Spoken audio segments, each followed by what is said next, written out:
Every night, Jimmy would press a stethoscope against the wall, secretly listening to the couple living next door, but just overhearing their voices wasn't enough for him.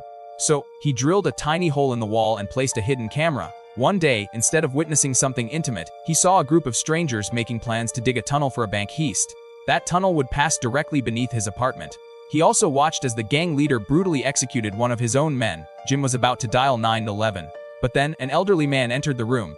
To his shock, that man was the police chief, revealed as the true mastermind behind the robbery. Jimmy instantly realized he couldn't trust the authorities, so he devised a different plan. He would rob the robbers. The thieves were preparing to use a small cart to transport the stolen money through the tunnel.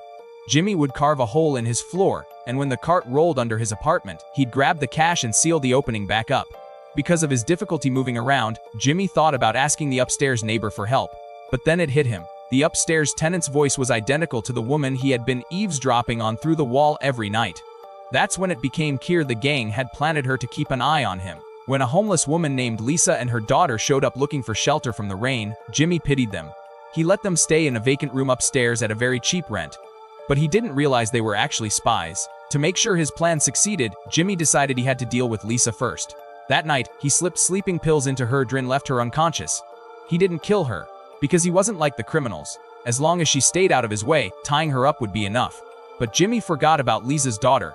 When he went downstairs, he was stunned to find the little girl crawling into the hole he had dug. If the gang noticed her, Jimmy would be doomed. Fortunately, the child hid just in time, right before the criminals came down to discuss their scheme, so they never saw her. The police chief told the crew the heist would proceed. At 10:00 that night, he would ensure the patrol cars stayed away. He also gave a stern warning not to open safety deposit box 88 since it contained money tied to powerful figures.